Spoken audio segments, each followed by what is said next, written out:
Let's continue our study in the 7 characteristics of servant leadership. Remember, leadership in one word, it's influence. How does one influence another human being? It begins with, well, what do you have to influence? What do you have to offer? That's your power. Well, then what gives you the right to be able to exercise that influence upon others? Well, that's your authority. And remember, it's either formal, but you always want to move to informal authority. But what you want to purge out is this rule, this mentality that everybody exists around me to serve me and to carry out my will. Remember, those are visions of self-divinity. That's why Jesus says it shall not be found among you in any way. But the responsibility of headship is that I have the responsibility, the authority over to create an environment where people feel loved. And people feel loved when they feel safe and secure. And that comes when they feel protected and honored. Well, now we've moved to number 6. And that is this issue of example. Ever since the beginning of time, man has always wanted to run faster. When they began to actually be able to time man, they found that no matter what they did, men could not run faster than a 4-minute mile. Back in the ancient Olympics, they used to actually feed the runners tiger's milk to see if that would help.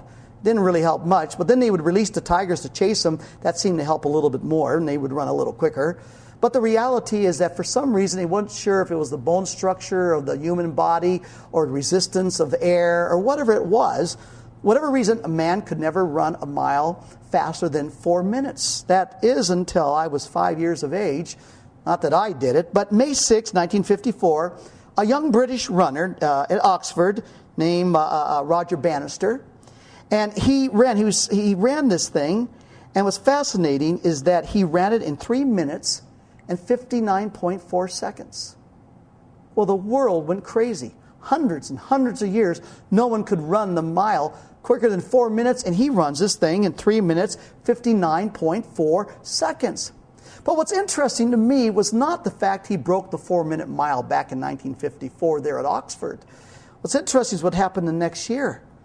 37 men ran and broke the 4-minute mile. But that's not really what's interesting to me. What's interesting to me is the year after that, 300 broke the 4-minute mile. As a matter of fact, last week I broke, not really, I'm 60, I couldn't get there.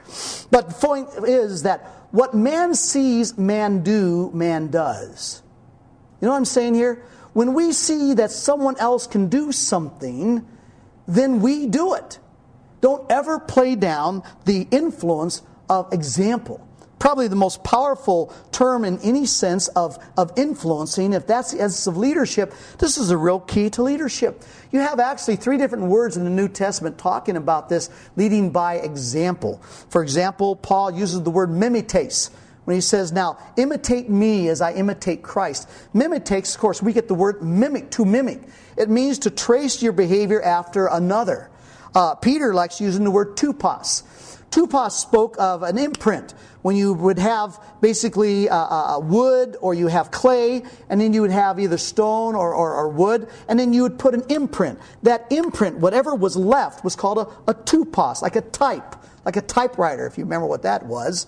And so this was the idea, was to basically follow an imprint that has been pressed upon your life. Jesus, for example, in John 13, when he says, after he washed the disciples' feet, he said, now I want you to follow my example. And he uses words there, dogma. And dogma actually speaks of taking a picture and tracing the picture on another piece of paper. And this idea of tracing, that's dogma. Jesus says, now trace yourself, do exactly what I do here. Peter says, follow the imprint. Paul says, mimic me. So this idea of example is absolutely critical. Remember in Matthew 28 when Jesus gives the Great Commission? He says, now as you go into this world, make disciples, baptizing them in the name of the Father, the Son, and the Holy Spirit, teaching them to observe all I've commanded you, and lo, I'm with you, even to the end of the age. It's interesting, the first participle, that is, baptizing them in the name of the Father, Son, and Holy Spirit, that's evangelism, bringing people to a point of publicly confessing their faith. Well, one day I'm going to write an article called The Forgotten Second Participle. Because the second participle of making a disciple is teaching them to observe all I've commanded you. Now you notice this, teaching them to observe all I've commanded. In my 40 years of ministry, I have wondered, how do you teach people to obey? How do you teach people to do what you tell them to do? The answer is you can't. That cannot be instructed. It can only be inspired. And it's only inspired by example. That's the power of example. Now, in Matthew chapter 5, verse 33, Jesus is giving the longest recorded message he ever gave, called the Sermon on the Mount. And Jesus is talking about when one makes a vow, one makes a promise. And in verse 33, he speaks of these vows, but he uses two different Greek words. The first Greek word basically means when you say something, you mean what you say. Where the second word basically speaks of when you make a promise, you do what you promise. Well, if you put those two together, it spells, the congruency of those two spell out integrity. You see, people ask me, how do you develop integrity so people will want to respond to your leadership? You've heard people say, well, don't sweat the small things. I tell you just the opposite. You do sweat the small things. Everybody's sweating the big things. The small things is basically this.